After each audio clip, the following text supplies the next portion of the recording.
Ladies and gentleman, আজকে একটি নতুন আরো চ্যালেঞ্জ নিয়ে আসছি। চ্যালেঞ্জটি হচ্ছে টাকা ছিঁড়ার চ্যালেঞ্জ। আজকে আমি ঠিক যেভাবে বলবো ওইভাবে হাত দিয়ে টাকা ছিঁড়তে হবে। আমরা দেখবো আসলেও মালয়েশিয়ান টাকা কি হাত দিয়ে ছিঁড়া পসিবল কি না। আর আজকে আমরা নিয়ে আসছি মালয়েশিয়ান 1 রিঙ্গিত, এটা হাত দিয়ে ছিঁড়া ট্রাই করবো।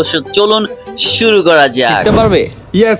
Okay, man. Let's do it. প্রথমে আমরা সাদিদের কাছে যাই। সাদিদ এটি অনেকক্ষণ ট্রাই করে হাত দিয়ে ডুমরে মুচড়ে এটিকে ছিঁড়ার, কিন্তু তাও সে ছিঁড়তে পারে না। সে ব্যর্থ হয়ে যায়, সে শেষমেশ আর ছিঁড়তে পারলোই না। তারপর আমরা নিয়ে যাই আশিকের কাছে। আশিক তার সর্বোচ্চ দিয়ে চেষ্টা করেও এটিকে শেষমেশ ছিঁড়তে পারলো না। তারপর নিয়ে যায় বডি বিল্ডার ইমরানের কাছে। ইমরান এটাকে অনেকক্ষণ ধরে টেনে টেনে হিচড়ে ট্রাই করলো, তাও সে এটাকে ছিঁড়তে পারলো না। হার না মানা ইমরানও আজকে হার মেনে গেল। শেষমেশ আমি ট্রাই করছিলাম, কিন্তু আমার পক্ষেও এটিকে ছিঁড়া পসিবল হচ্ছিলই না। তারপরও ট্রাই করলাম, কিন্তু না হলো না। শেষমেশ দিলাম জোনায়েদের কাছে। জোনায়েদের কি করলো জোনায়েদ?